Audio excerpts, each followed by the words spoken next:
हर सुबह की तरह आज भी सूरज निकला था, पर इस नन्हे रेड पांडा की सुबह कुछ अलग थी। आंखें खुली पर पास न माँ थी न पिता। वह पुकारता रहा पेड़ों से, हवाओं से, पर जंगल खामोश रहा।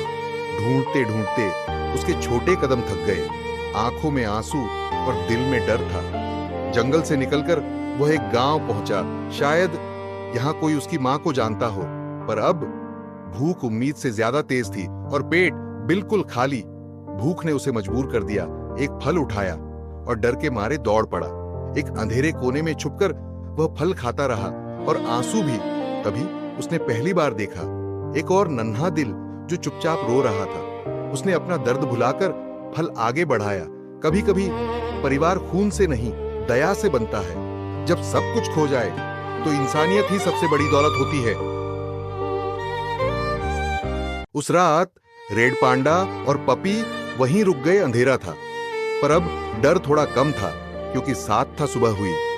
दोनों की आंखें खुली, नई सुबह थी, पर भूख वहीं पुरानी, पेट खाली था। पर उम्मीद जिंदा थी। दोनों काम की तलाश में बाजार की ओर चल पड़े। शायद आज कोई मौका मिल जाए। तभी उनकी नजर पड़ी एक नन्हे हाथी पर, जो मिठाई की दुकान में काम कर रहा था। हिम्मत जुटाकर रेड पांडा और पपी उसके पास गए और धीरे से पूछा, क्या यहाँ कोई काम मिल सकता है? नन्हा हाथी मुस्कुराया और बोला, मालिक से बात करो। मालिक ने उन्हें देखा और एक मौका दे दिया। रेड पांडा को दुकान साफ करने का काम मिला, पप्पी को बर्तन धोने का। छोटे हाथों से बड़ी मेहनत होने लगी। दोपहर हुई और पहली बार तीनों ने साथ बैठकर खाना खाया। आज पेट भी भरा था और दिल भी। जब मेहनत के बाद कुछ मिलता है तो उसकी खुशी कुछ अलग ही होती है, क्योंकि वह आपने खुद कमाया होता है।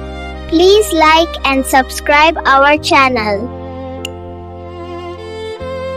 एक सुबह जब सूरज की हल्की रोशनी जमीन को छू रही थी, नन्हा हाथी अपने दोस्तों को अपने सबसे भरोसेमंद साथियों से मिलाने ले चला। वहीं मिले नन्हा खरगोश और छोटा भालू, जिनकी आंखों में मासूमियत थी और दिल में अपनापन।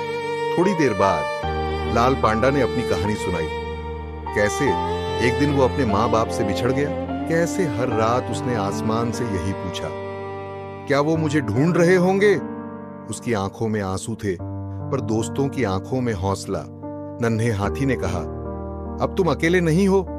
खरगोश और भालू ने भी हामी भरी, हम सब साथ चलेंगे।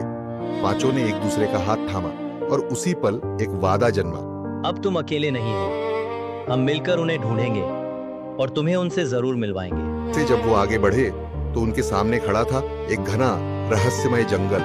थोड़ा डर था, पर उससे कहीं ज्यादा उम्मीद। और तभी खामोशी से गूंज उठा, द सर्च बिगिंस। सबने हिम्मत बांधी और उस घने जंगल के अंदर कदम रख दिए। अचानक आसमान गरजा और मूसलाधार बारिश शुरू हो गई। चारों ओर बस पानी और ठंडी हवा। भीगते भागते उन्हें एक छोटी सी गुफा दिखी। वहीं सबने एक दूसरे के पास सिमटकर उस रात को गुजार दिया। सुबह की पहली रोशनी के साथ बारिश थम चुकी थी, लेकिन अब एक नई परेशानी थी, भूख। नन्हा हाथी सबसे पहले उठा और पेट पर हाथ रखकर बोला, कुछ खाने को ढूंढना होगा। सब मिलकर जंगल में निकले।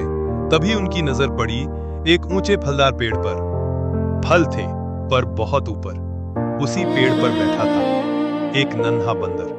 पहले तो उसने मना कर दिया, पर जब उसने दोस्तों की थकी आंखें देखी तो उसका दिल पिघल गया।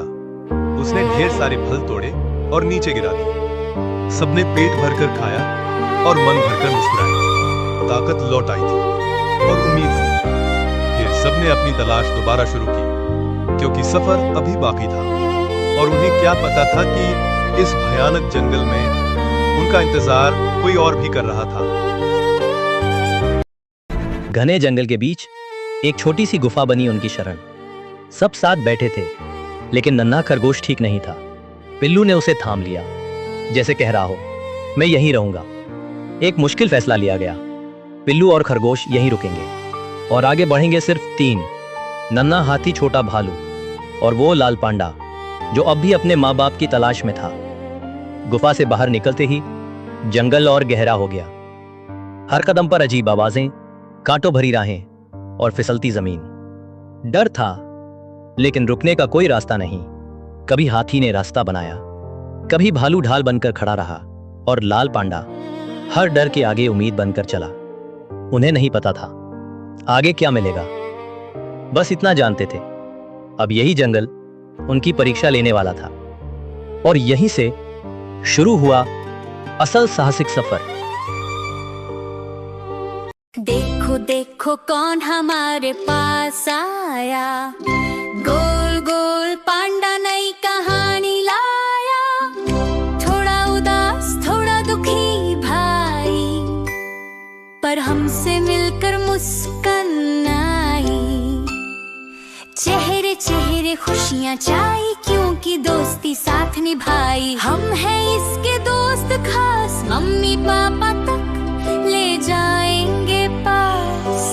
देखो देखो कौन आया, रेड पांडा।